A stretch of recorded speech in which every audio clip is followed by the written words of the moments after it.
Napoleon's victories increased his fame and sense of destiny. Egyptian culture became all the rage in Paris. He sent back the famous obelisk of the Place de la Concorde and the Rosetta Stone, which unlocked the mysteries of the hieroglyphs. I was full of brilliant dreams. I saw myself founding a new religion, marching into Asia riding an elephant, a turban on my head, and in my hand, the new Quran. But Napoleon had bad news from the front. His dreams of an empire in the Middle East were shattered by the British fleet under Nelson. Well, the great disaster at Abu Qir Bay, the Battle of the Nile, when Nelson comes in and disposes of the French fleet, means that Napoleon is trapped and cut off from Paris. And for a revolutionary man like Napoleon, a man with an eye to power and the source of power, this is a disaster. He must get back to Paris as quickly as possible. Napoleon knew the revolution was in danger.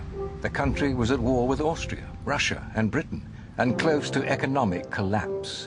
Napoleon felt he was the man to save France. But he still had to deal with Josephine. Despite her public infidelities, he resisted pressure to divorce her. I think that Napoleon was always in thrall to Josephine. She was probably the only person in his whole life who he somehow felt inferior to. He was a very amiable man, but he wasn't one for high society. They were complete opposites. She spent a fortune on fancy dresses, on turning herself out beautifully. She nearly bankrupted him. There were all the marshals, all the generals in their magnificent uniforms, and in the middle of it all is this scruffy little guy in a grey trench coat. Napoleon, even when he was emperor, only wore the same uniform that he wore as a colonel of artillery. To Napoleon, real power meant more than a fancy uniform, and in France, that power was held by a five-man group of leaders known as the Directory. But it was a fragile regime, and to survive, it needed some serious military muscle. They decide that they're going to bring in a three-man regime. They're going to call it the consulate, to consolidate power and to help drive the war effort. To do that, they decide one of the consuls has to be a general. But who? Opponents of the Directory chose Napoleon Bonaparte. He went to the Assembly, the French House of Commons, to impose this new form of government on the deputies.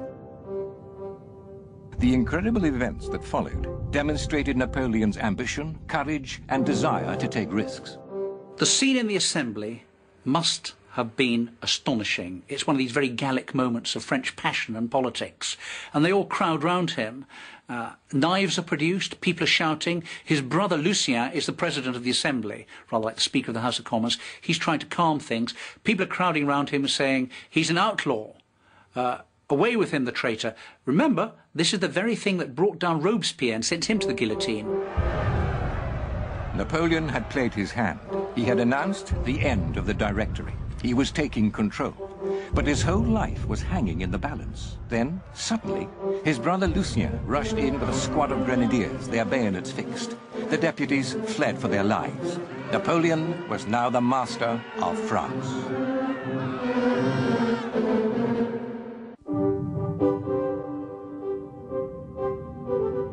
In February 1800, aged just 30, Napoleon Bonaparte was officially declared first consul of France.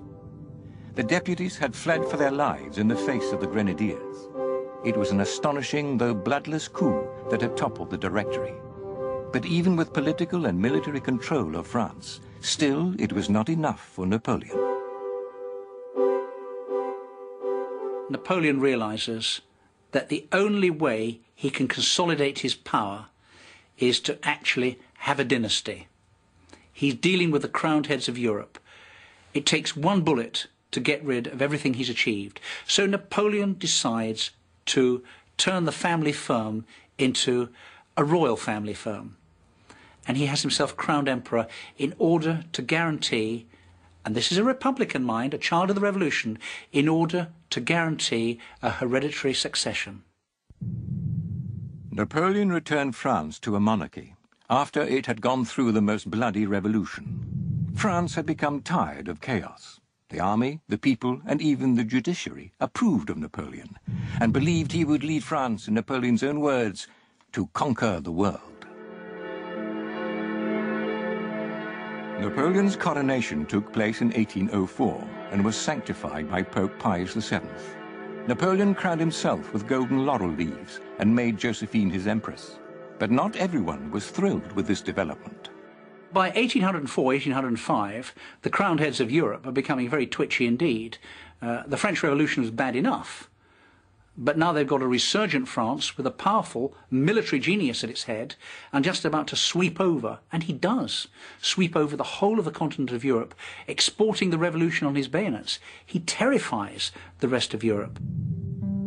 The British waged a fierce propaganda war against Napoleon and ridiculed him in the press. The crowned heads of Europe saw him as a usurper, an upstart. And so for Napoleon and France, this meant war on several fronts. His plans to invade Britain were dashed by his defeat at the Battle of Trafalgar.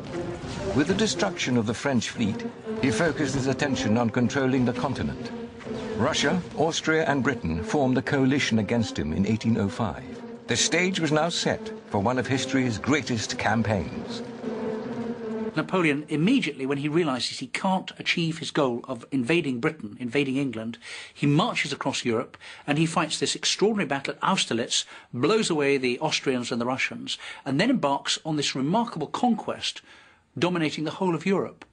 Puts his brothers on the throne, and everywhere it happens, he takes over Germany, Westphalia, Holland, Switzerland, northern Italy. He moves into Poland. He's always on the march. They're expanding.